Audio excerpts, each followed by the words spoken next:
everyone, welcome to Step Up Academy. I'm Dr. Ananya Dixit, your biology educator. और इस video में हम बात करने वाले हैं वेरी शॉर्ट आंसर्स की। कौन सा चैप्टर पढ़ रहे हैं हम पढ़ रहे हैं improvement in food resources, chapter number 15 है ये आपकी NCERT की बुक में। ओके, तो ये जो चैप्टर है ये हमने पढ़ लिया है, पूरा डिटेल लेक्चर देख चुके हैं इसके।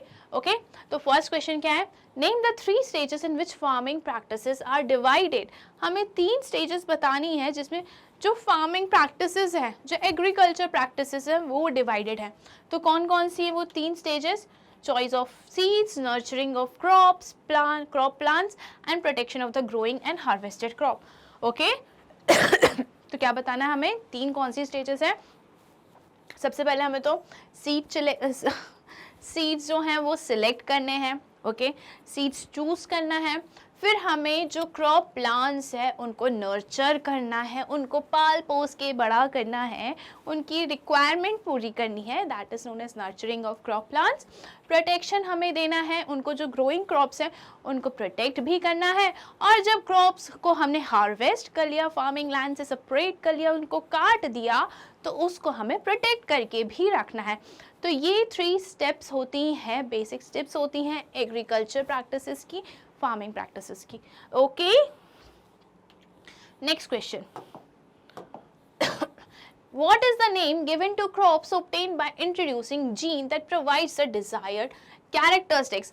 अच्छा, इसमें पूछा गया है अगर कोई क्रॉप को हम अपने डिजायर्ड जीन्स के थ्रू ले रहे हैं, ठीक है, कोई क्रॉप अगर हमें हमारे डिजायर्ड जीन्स के थ्रू मिल रहा है तो उसको हम क्या बोलते हैं? उन क्रॉप्स को हमने क्या नाम दिया है? उनको हमने नाम दिया है GMO, genetically modified crops.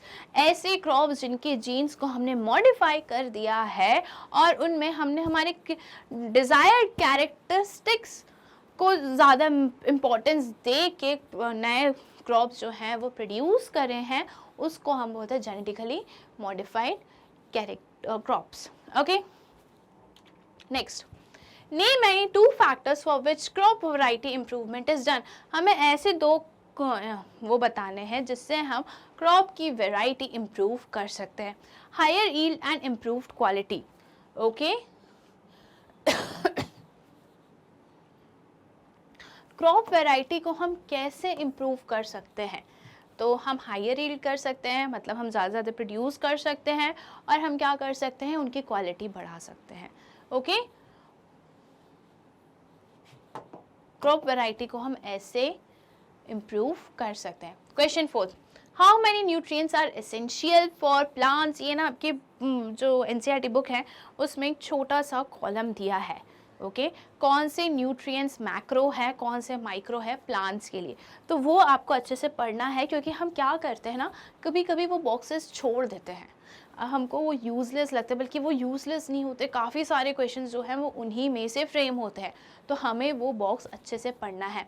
Okay, तो कितने न्यूट्रिएंट्स हैं जो प्लांट्स के लिए ज़रूरी हैं, एसेंशियल हैं? There are total 16 nutrients. Now what is FYM? FYM क्या होता है? Farm yard manures.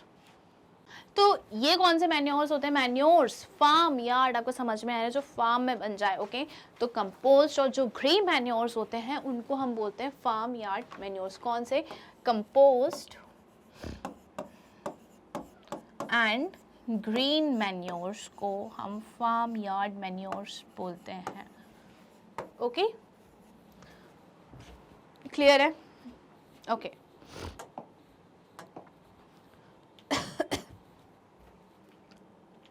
नेम आ बायोपेस्टिसाइड्स। हमें बायोपेस्टिसाइड्स का नाम बताना है। बायो मीन्स लाइफ और पेस्टिसाइड्स का मतलब क्या होता है? ऐसी चीज़, ऐसी कोई लिविंग थिंग, ऐसी कोई लिविंग बीइंग जो पेस्ट को ख़त्म करे, पेस्टिसाइड्स। ओके, तो जो नीम है वो क्या है? बायोपेस्टिसाइड्स हैं। कई लोग जो होते हैं वो चावल, गेहूँ स्टोर करके रखते हैं, दाल वगैरह स्टोर करके रखते हैं। अब उनको लंबे टाइम तक जैसे गेहूँ स्टोर करके रखना है तो वो क्या डाल देते हैं? नीम की पत्ती डाल देते हैं। तो ये क्या है? बायोपेस्टिसाइड्स हैं, ताकि कोई उसमें कीड़े मकोड़े, पेस्ट वगैरह ना आए। Okay, What is the main benefit of mixed cropping?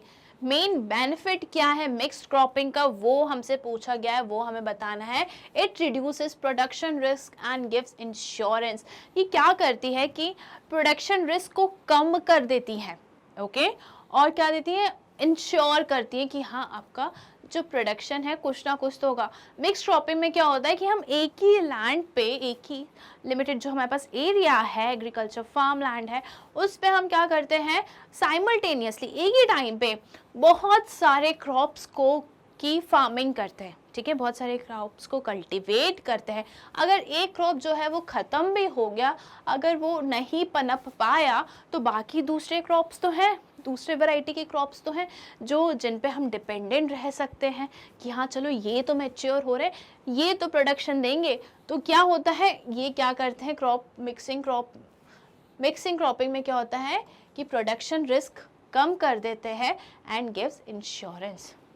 Okay, produce होगा कि नहीं होगा, भैया होगा, और आपको रिटर्न भी मिलेगा against failure of all the crops. वही बात आ गई जो मैंने बताई है ना, कि प्रोडक्शन रिस्क कम कर देते हैं कि अगर कोई एक क्रॉप, अगर वैरायटी के क्रॉप अगर नहीं पनप पाया, नहीं मैच्योर हो पाया, ख़त्म हो गया, तो दूसरे वैरायटी के क्रॉप्स तो हैं अभी जो मैच्योर हो रहे हैं, जो मैच्योर होने के बाद हम उनको हार्वेस्ट कर सकते हैं।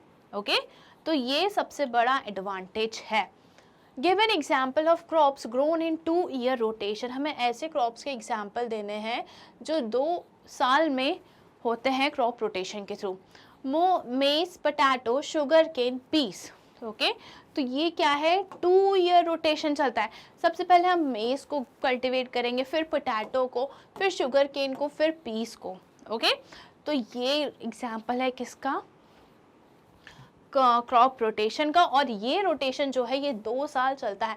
फिर जैसे ही पीस हो जाएगा, फिर हम किसको कल्टीवेट करेंगे, अगेन मेज को हम जो है उगाएंगे, और फिर पोटैटो, फिर शुगर केन, फिर पीस, फिर ऐसी पूरी रोटेशन 2 साल तक चलती रहेगी। Okay, now which one has more fat content, egg और मीट। किस में सबसे ज़्यादा फैट कंटेंट है वो हमें बताना है। एग में सबसे ज़्यादा फैट कंटेंट है, 12% जो फैट है वो किस में है, एग में है। Next question, name any 2 source of vitamin B2 and B12। हमें विटामिन B2 और विटामिन B12 का सोर्स बताना है, कोई भी 2 सोर्स। तो कौन से हैं वो, मिल्क और मीट। B12 जो है ना, विटामिन B12, ये हमें एनिमल सोर्स से ही मिलता है, ये हमें प्लांट सोर्स से नहीं मिलता। प्लांट्स में B12 नहीं होता क्योंकि प्लांट्स को ज़रूरत ही नहीं है B12 की। ओके, तो ये जो B12 है ये हमें सिर्फ और सिर्फ एनिमल सोर्सेज से ही मिलते हैं, एनिमल सोर्स से ही मिलता है। तो B2 और B12 का जो 2 सोर्स हैं वो क्या है, मिल्क हो गया और मीट हो गया। Now What are milch animals? Milch animals क्या होते हैं, मिल्क प्रोड्यूसिंग एनिमल्स हम बोलते हैं उनको। Milk producing females of dairy animals are called milch animals. Okay, तो ऐसे एनिमल्स जो मिल्क प्रोड्यूस करते हैं, ओके, जिनको हम डोमेस्टिकेट करते हैं, जिनको हम डेयरी एनिमल्स भी बोलते हैं, वो क्या होते हैं, मिल्च एनिमल्स होते हैं। तो कौन कौन से हो गए, काऊ, बफेलोज, गोट्स, ये सारे होते हैं। Next question, Name 2 foreign cattle breeds that are selected for long lactation period। अब ये lactation period का मतलब क्या होता है, lactation period मतलब होता है कि जो मिल्क प्रोडक्शन का ड्यूरेशन होता है उससे हम lactation period बोलते हैं। तो बेबी होने के बाद मिल्क प्रोड्यूस होता है, और जब तक वो मिल्क प्रोडक्शन हो रहा है नेचुरली, उसको हम लैक्टेशन पीरियड बोलते हैं, चाहे वो किसी में भी हो, एनिमल्स में हो या ह्यूमंस में हो। ओके, तो अब हमें ऐसे 2 फॉरेन कैटल्स के नाम बताने हैं जिनका लैक्टेशन पीरियड लंबा है। तो फर्स्ट हो गया Jersey and second one is brown Swiss. Okay, Jersey and brown Swiss. Now name 2 cattle breeds which show excellent resistance of disease. अब हमें ऐसे 2 कैटल ब्रीड्स के बारे में बताना। तो जो इंडियन कैटल ब्रीड्स हैं ना, जो इंडियन कैटल्स हैं, वो उनमें बीमारियां बहुत कम होती हैं। तो वो क्या है, एकदम देसी गाय है ना, जो एकदम बोलते हैं ये बहुत देसी है, इसको कुछ नहीं होना जाना, तो वही जो देसी गाय है वो एकदम रेजिस्ट करती हैं डिसीजेस, उनको बीमारी छू भी नहीं सकती, है ना। तो रेड सिंधी एंड साहिवाल ये जो है, ये दो ब्रीड हैं, ये इंडियन ब्रीड्स हैं जिनमें एक्सीलेंट रेजिस्टेंस है डिसीज़ को लेके। ओके, बीमारियां इनको छू भी नहीं सकती। Next question, mention 2 science of a healthy animal. हमें ऐसे 2 साइन बताने हैं कि एनिमल जो है वो हेल्दी है, वो तंदुरुस्त है, ये बताना है। A healthy animal feeds regularly and has a normal posture.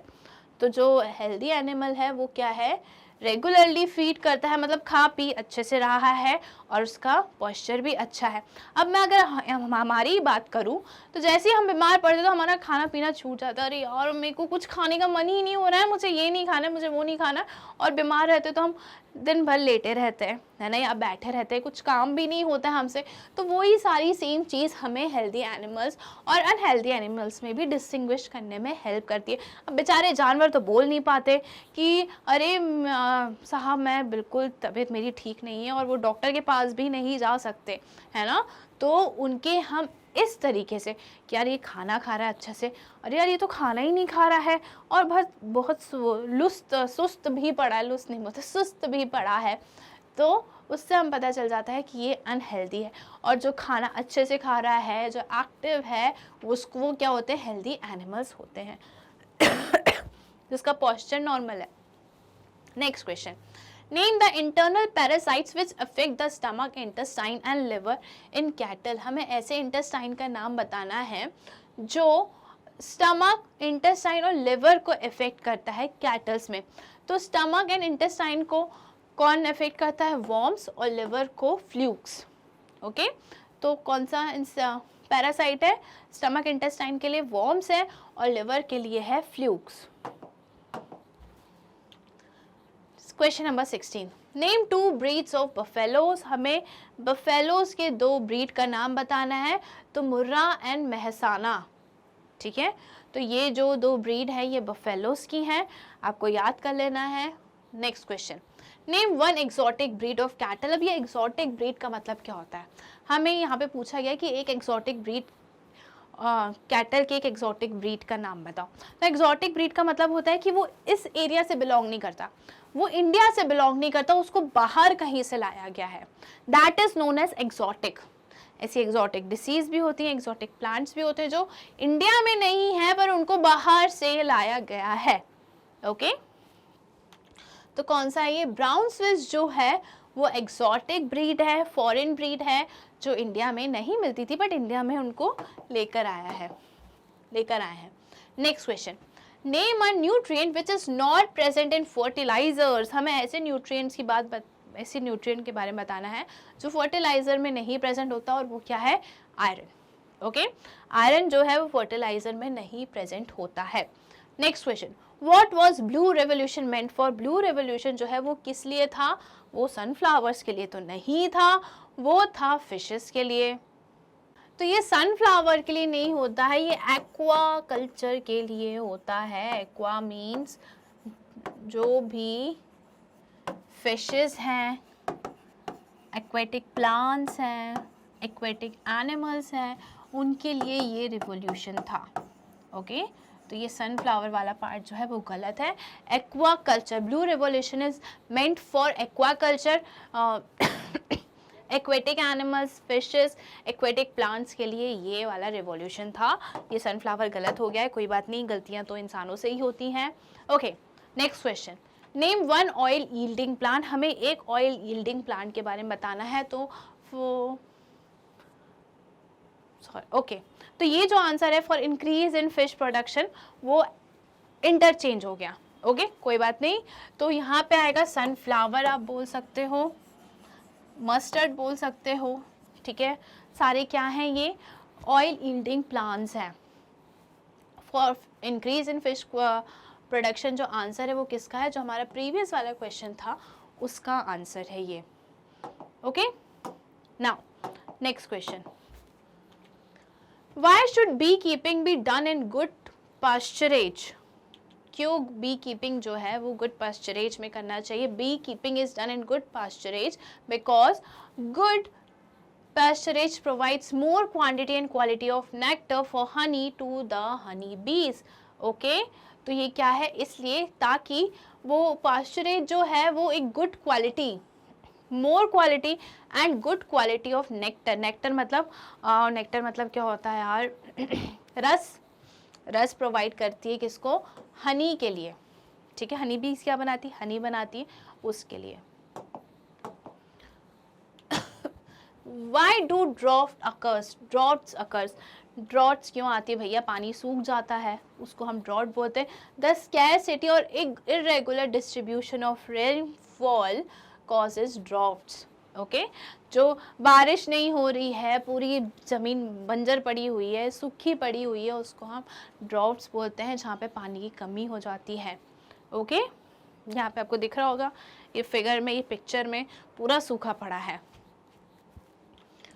तो यहाँ पे जो है हमारे very short answers improvement in food resources के होते हैं कंप्लीट। ऐसी और वीडियोस देखने के लिए क्या करना है? स्टेप अप एकेडमी को सब्सक्राइब करना है और अपने फ्रेंड्स के साथ भी शेयर करना है, कज़न्स के साथ भी शेयर करना है, क्योंकि वो कोई भी क्लास में हो, हमारे पास सारे क्लास के सारे सब्जेक्ट्स के वीडियोस अवेलेबल हैं। और साथ ही साथ मल्टीपल कॉम्पिटिटिव एग्जाम जैसे कि नीट, जेईई, सीयूईटी की भी प्रिपरेशंस होती हैं। Thank you.